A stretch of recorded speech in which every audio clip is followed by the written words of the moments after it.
My fellow Sadaiters, I'm back again with another quick update.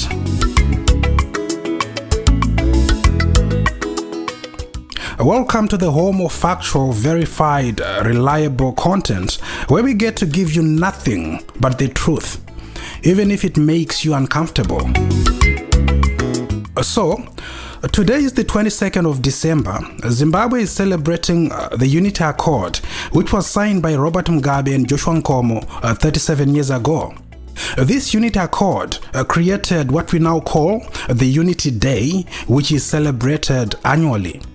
And for the benefit of those who might not know, you see, after 14 years of a hard-fought war between the liberation forces of ZAPU and ZANU against the Smith regime, the independence of Zimbabwe was finally negotiated for at Lancaster House in London, 1979.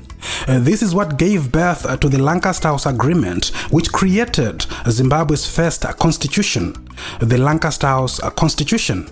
So, the Lancaster House Agreement gave birth to Rhodesia's first democratic election, which was held in 1980, won by ZANU-PF resoundingly, rendering Robert Mugabe Zimbabwe's first Prime Minister. However, there was a problem. You see, our independence had come through a dialogue. This meant that no one had won the war. It had ended in a stalemate. This means, essentially, three armies, ZIPRA, ZANLA and the Rhodesian military, went to London to negotiate a settlement for majority rule. So, when Robert Mugabe became Prime Minister, he had to bring these three warring armies together. He had to create one unified national army from these three antagonistic armies. Remember, even ZIPRA and ZANLA didn't get along at all.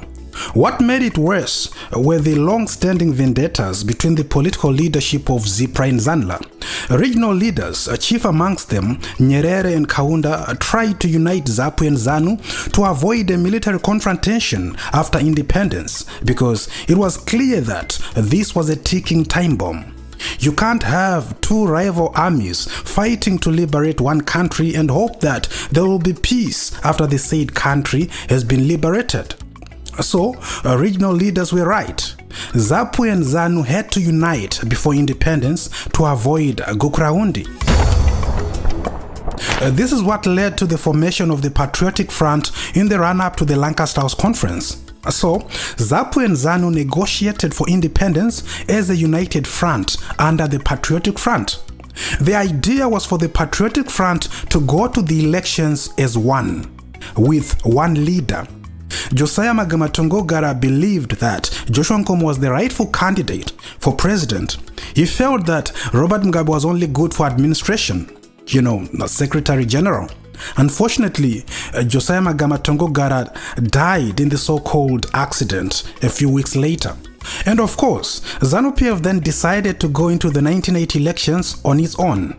They refused to unite with ZAPU, and by doing this, they had set the country on an extremely dangerous path. And what then made it worse was the fact that ZANU-PF interpreted its electoral victory in 1980 to mean that they had won the war.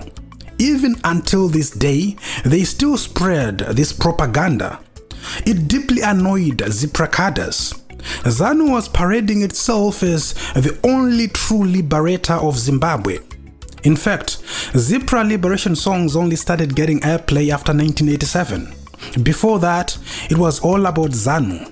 Furthermore, some ZIPRA soldiers just found it hard to accept that their ZANLA counterparts were now in charge by virtue of having won the elections. Remember, these two armies had fought a war with the objective of one day ruling Zimbabwe. And so, it was a bitter pill to swallow for some ZIPRA cadres that ZANU-ZANLA had won the elections. Of course, the arrogance of certain ZANU-ZANLA cadres didn't help the situation. They literally rubbed salt into the wounds of ZIPRA cadres. And so, various ZIPRA soldiers took up arms and deserted the Zimbabwe National Army. They became dissidents and started causing trouble.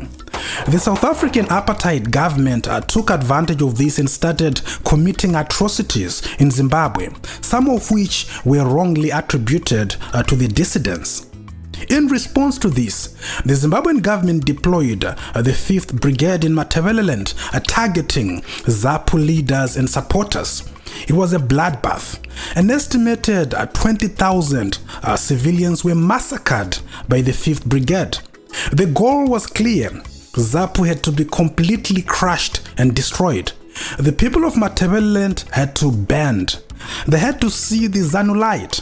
Remember, throughout the Gukurahundi period, ZAPU remained extremely popular in Matabeleland, winning most parliamentary seats under extremely difficult conditions.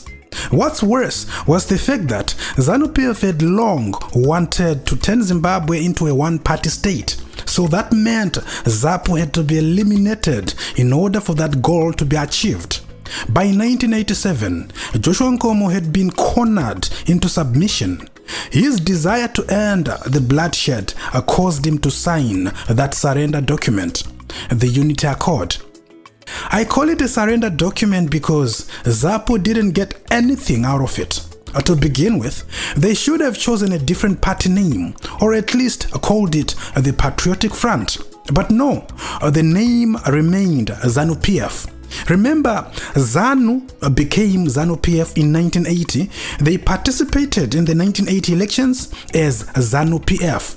And after the Unity Accord, the party name remained ZANU-PF, which means ZAPU was simply swallowed. Furthermore, there is nowhere in the Unity Accord where it says one of the VP posts is reserved for ZAPU.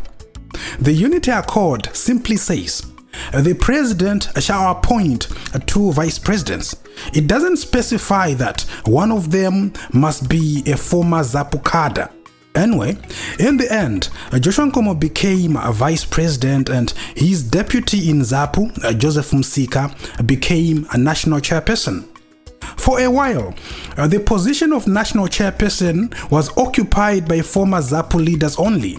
But in 2017, Mnangagwa broke away from this tradition and appointed Opam Chinguri as national chairperson, the first woman to occupy this position. So, who is to say that future ZANU presidents won't break away from the tradition of reserving a VP post for former ZAPU cadres? Anyway, President Emmerson Mnangagwa has been trying to deal with the Gukurahundi issue in the name of national reconciliation and unity. A 12-member steering committee assisted by traditional leaders was appointed to conduct community hearings. The very fact that such an undertaking is being done 37 years after the Gukurahundi killings tells you that the nation hasn't moved on. That means the Unity Accord of 1987 did not achieve its objective. But how can there be unity without healing? How can there be healing without forgiveness? How can there be forgiveness without an apology? How can there be an apology if the perpetrator is unrepentant? But how can the perpetrator be repentant if there are no instruments to make him accountable? And how can those instruments be put in place if he is the one in charge and has all the power? What do you do when the king steals your cow? Who do you report to? Can a king get arrested in his own kingdom? Well, my fellow Sazaitas, perhaps those are some of the things we should be thinking about as we celebrate the Unity Accord. Yes, it didn't bring the unity that it ought to have brought, but at least it ended the bloodshed. That was the sacrifice of Umdalawet. Rest in peace, Joshua Mkabugo Ganyongolo Nkomo. As always, thank you so much for watching. If you enjoy the content, please like and share.